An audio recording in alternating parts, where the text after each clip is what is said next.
Tatlo na ang inihaing impeachment complaint laban kay Pangulong Bongbong Marcos. Pero ang dalawang bagong reklamo ngayong araw parehong hindi tinanggap sa opisina ng Secretary General sa Kamara. Mensahe naman ng Pangulo sa mga gustong mawala siya sa pwesto, huwag excited. May report si Tina Panganiban Perez.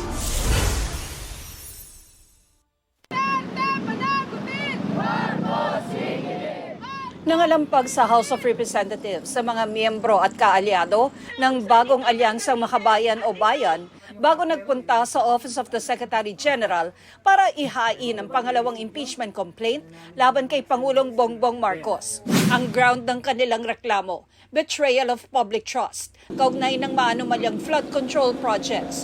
Mabigat na dahilan daw para mapatalsik siya sa pwesto ang paglalatag umano nito ng sistema ng korupsyon sa pamamagitan ng allocables, pag-abuso sa kapangyarihan sa paggamit ng unprogrammed appropriations at personal na pagkakasangkot sa budget insertions at kickback schemes. Kabilang daw sa mga ebidensya ng grupo ang Cabral Files, affidavit ni dating DPWH Undersecretary Roberto Bernardo at ang transcript ng Senate Blue Ribbon Committee hearing.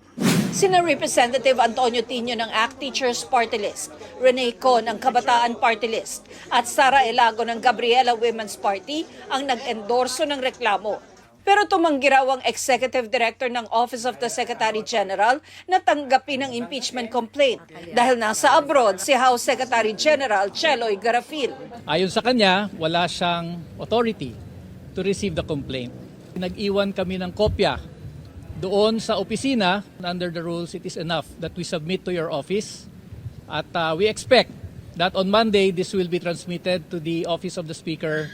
Ang explanation ng Office of the Secretary General, wala dito physically ang Secretary General and hindi nila pwedeng tanggapin.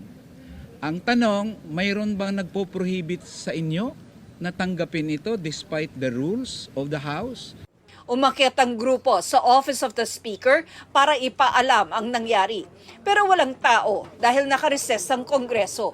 Ang panawagan natin sa kanya ay tanggapin ito, tiyakin na matanggap ito, at tiyakin na maisama sa order of business. More than one impeachment complaint, sabay na i-refer sa Justice Committee para matiyak na kasama ang lahat ng ito sa iisang impeachment proceeding lamang. Kung kinakailangan, handa raw silang bumalik sa Lunes. Plano rin ng grupong i-refile ang impeachment complaint laban naman kay Vice President Sara Duterte pagkatapos ng one-year ban. Ang aming panawagan ang Presidente at ang Vice Presidente ang dapat umalis sa pwesto dahil sila ang dahilan ng lahat ng mga problemang ito, ng political crisis na ito. At mas mabuting palitan na lang sila para makamove on na po ang ating bayan. Sabi ni Senator Risa Ontiveros, posible ang sabay na impeachment trial sa dalawang mataas na opisyal ng bansa. Kung parehong mag-prosper yung dalawang complaints sa House, then maging dalawa yung tungkulin namin dito. Although it's not an ideal situation kung magkaroon man ng dalawang sabay na impeachment trials, tungkulin niya ng Senado. Bukod sa grupong bayan, naghain din ng impeachment complaint ngayong araw ang ilang dating opisyal ng gobyerno. Pero hindi rin ito tinanggap ng Office of the Secretary General. Nag-iwan kami, pero hindi nila tinanggap. Sa hindi pagtanggap nila, it is not only a violation of the rules, but of course of the Constitution. There is no discretion given to the Secretary General to reject, screen, delay, or block such filings. Grounds naman ng kanilang impeachment complaint ang culpable violation of the Constitution, betrayal of public trust, graft and corruption, at other high crimes. Hindi nila pinangalanan ng tatlong kongresistang nag-endorso umano ng reklamo dahil hindi naman ito tinanggap.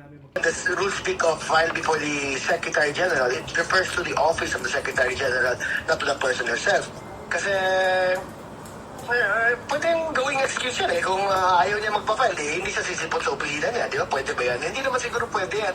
Pinag-aaralan daw nila ang iba't ibang legal option kasama na ang pagdulog sa Korte Suprema. Why would we burden ourselves to go back here on Monday and be part of the moro-moro na alam naman namin yung scam impeachment ni De Jesus ang iti-take up nila. Ang tinutukoy niya ay ang unang impeachment complaint na inihain nitong Lunes na kung tanggapin ng Committee on Justice ay magbabawal na sa iba pang reklamong impeachment laban sa Pangulo sa loob ng 1 taon. Duda ni Defensor, sinadya ito at mahina. Sinisika pa namin kunan ng pahayag si Garafil na tatanggap ng award sa Taiwan bukas kaya wala kanina. Sabi ng Malacanang, handang harapin ng Pangulo ang reklamo. Balik Malacanang na siya matapos ma-hospital kagabi dahil sa diverticulitis o pamamaga ng bahagi ng malaking bituka. Mensahe niya sa mga nais magpatalsik sa kanya, Huwag kayo muna masyadong excited dahil it's not a life-threatening condition. Huwag kayo mag-alala. The rumors of my death are highly exaggerated. Tina Panganiban Perez, nagbabalita para sa GMA Integrated News.